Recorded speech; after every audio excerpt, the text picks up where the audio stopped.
Hello. तो कैसे हैं आप लोग? आई होप सब लोग सही होंगे। इस वीडियो में देखते हैं आपके हेल्थ के लिए ये पहला वीडियो अपने चैनल पे बना रहा हूँ, क्योंकि बहुत इम्पोर्टेंट चीज़ है जिससे मैं बात करना चाहता हूँ। अभी अगर मैं डिस्क्रिप्शन बॉक्स में एक मैं लिंक शेयर कर रहा हूँ, उस पर आप देख लेना।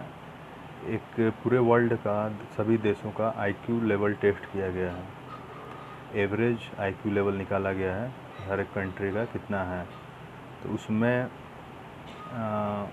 इससे हम लोग बहुत कुछ सीखने को मिलता है। पहला बात तो ये है कि सबसे टॉप पे सिंगापुर आता है, 108 आईक्यू लेवल है, एवरेज आईक्यू लेवल। और फिर सिंगापुर के बाद आता है हांगकांग, उसका भी 108 है।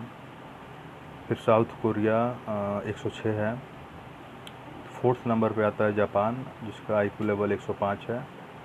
और फिफ्थ नंबर पे चाइना, जिसका भी आईक्यू लेवल 105 ही है।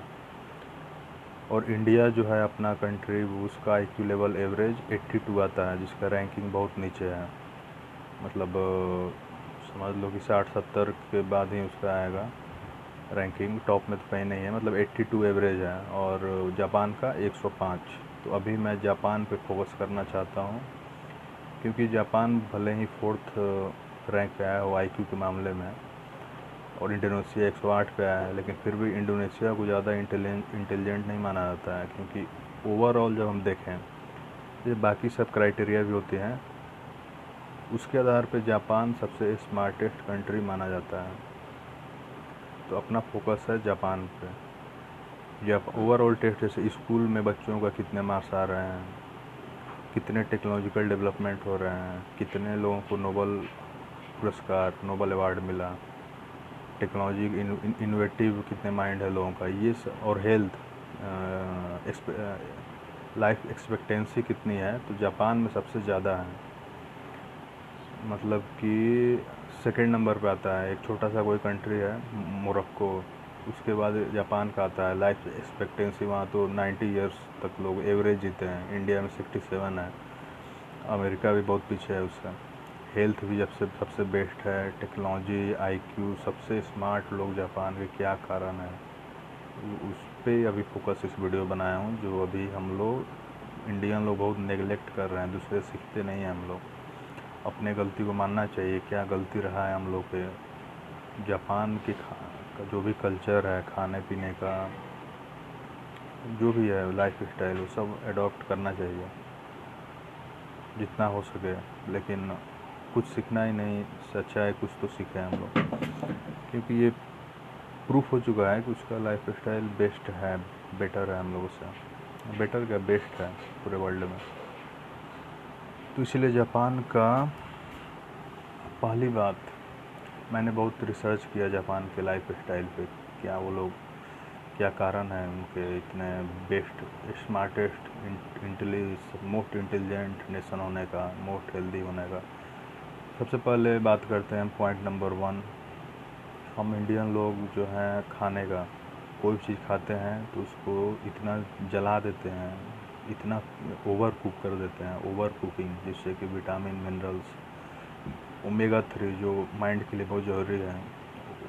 हर एक सब्ज़ी में जो ओमेगा 3 नाम का फैटी एसिड पाया जाता है, एक तरीके का ऑयल होता है वो।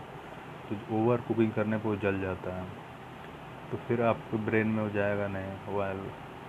तो इसलिए बहुत नुकसान है उसका आईक्यू लेवल। हेल्थ को लेकर के भी विटामिन, मिनरल्स भी बर्न हो जाते हैं, हेल्थ भी अच्छा नहीं बनेगा।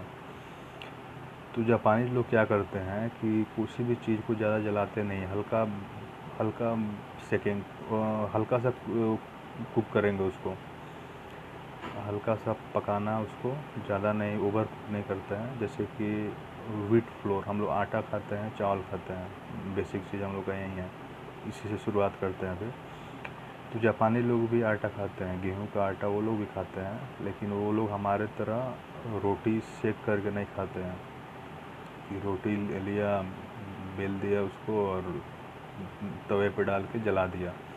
जलाते नहीं हैं वो लोग उसका इतना अच्छा तरीका है। गूगल पे उसका भी मैं डिस्क्रिप्शन में लिंक भेज रहा हूँ, कैसे अब आटे का नूडल्स वो लोग बना लेते हैं।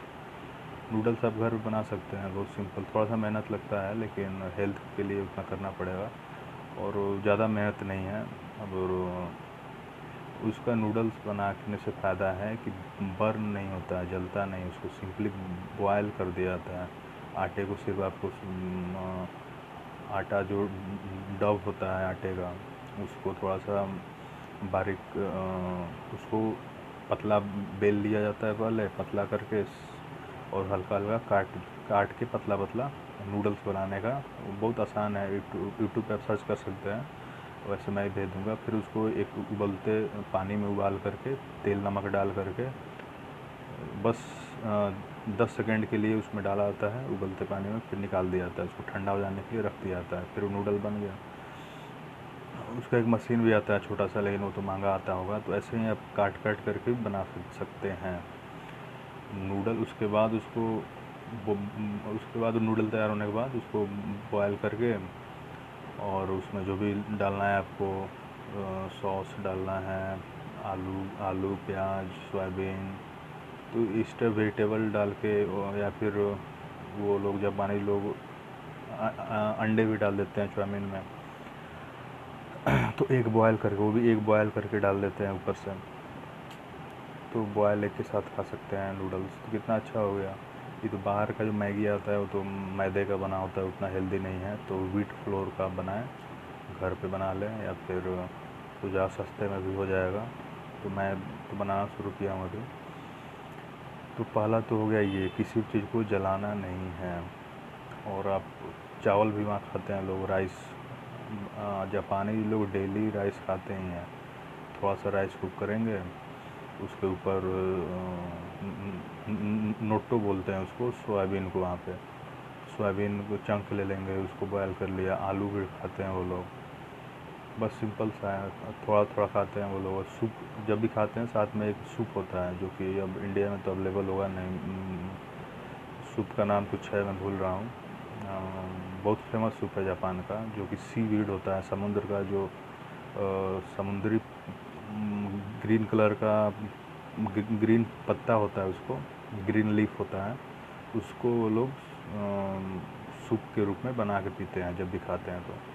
तो हम लोग उसकी जगह पे कुछ और कर सकते हैं। अब इंडिया में तो मिलेगा नहीं वो, तो कोई भी सूप आप बना लें उसको साथ में, तो वो भी हेल्दी है खाने के साथ।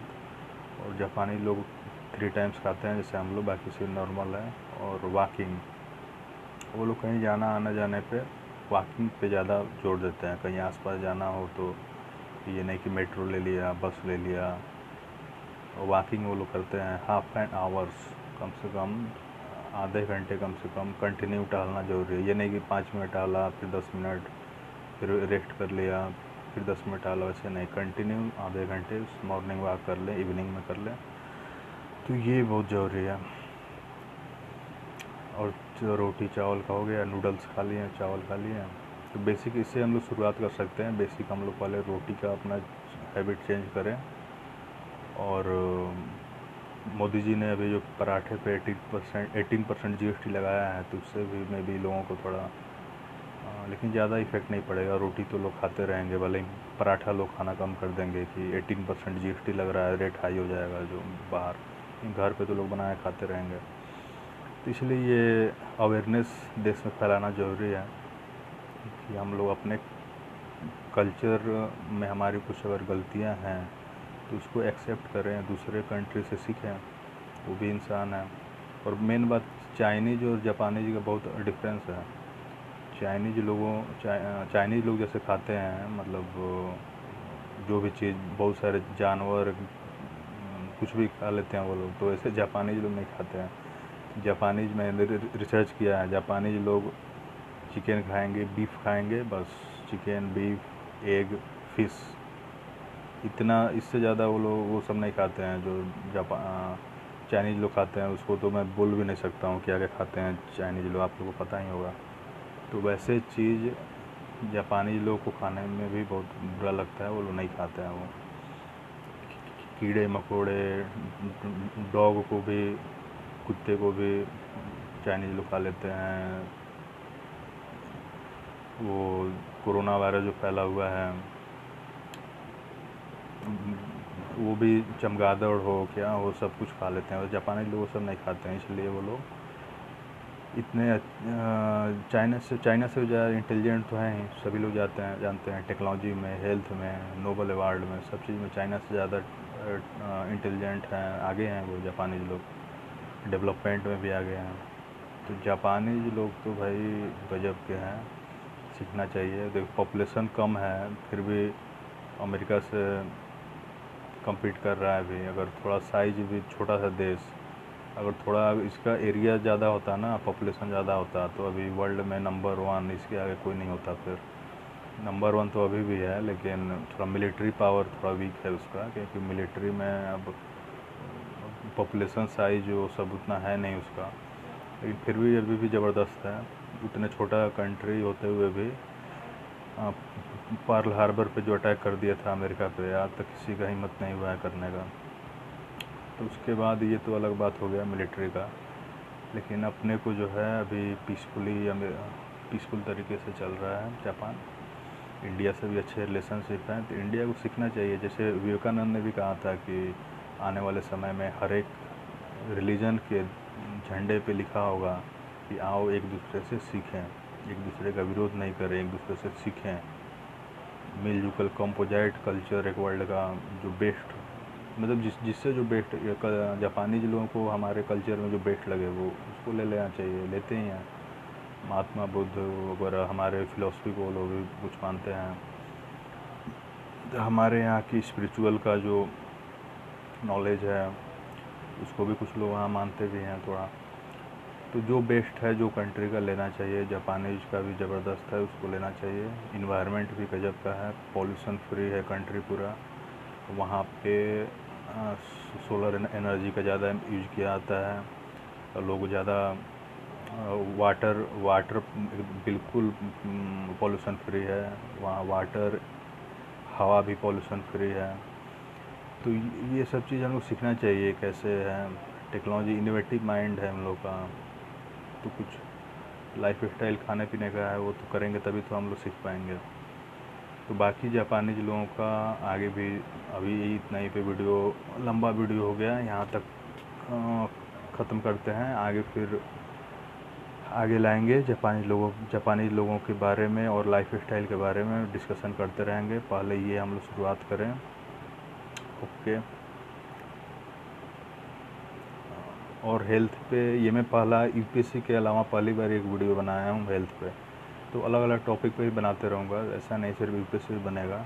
मतलब मोस्टली ज़्यादा वीडियो यूपीएससी पे रहेगा, क्योंकि मैं भी एग्ज़ाम दे रहा हूँ 4 अक्टूबर को जो प्रीलिम्स है। लेकिन और भी कुछ अगर इम्पोर्टेंट लगे, जैसे ये मुझे बहुत इम्पोर्टेंट लगा है अपने देश के लिए, लोगों को बताना मुझे लगा है बहुत ज़रूरी है, तो इसलिए मैं बताया। और एक्सरसाइज भी बहुत ज़रूरत ज़्यादा इंडियन लोग कर लेते हैं, तो ओवर कुकिंग भी होता है, ओवर एक्सरसाइज, जिम करेंगे इतना ज़्यादा। जापानी लोग ज़्यादा नहीं करते हैं, ज़्यादा आप कर लोगे तो दिमाग में एनर्जी नहीं रहता है। मैं खुद देखा हूँ, सुबह अगर ज़्यादा एक्सरसाइज कर लो एकदम हालत ख़राब हो जाएगा, दिमाग का एनर्जी नहीं बचता है कि आप कुछ दिमाग वाला काम कर सकें। इनोवेटिव माइंड काम कैसे करेगा फिर। तो सिर्फ वॉकिंग जितना ज़बरदस्त एक्सरसाइज है, थोड़ा सा डिप्स लगा लिया, थोड़ा सा मतलब हल्का जॉगिंग, इतना कम वॉकिंग आप आधा घंटे 1 घंटे भी कर लें तो इतना अच्छा पूरे बॉडी एक्सरसाइज भी हो जाता है।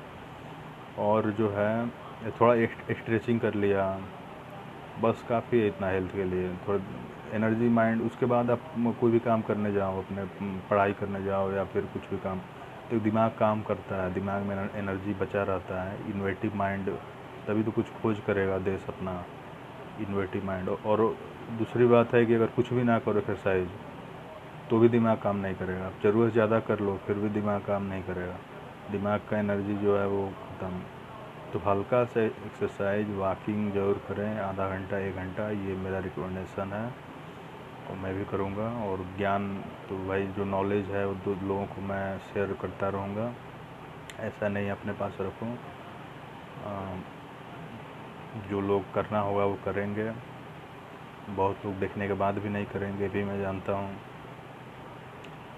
तो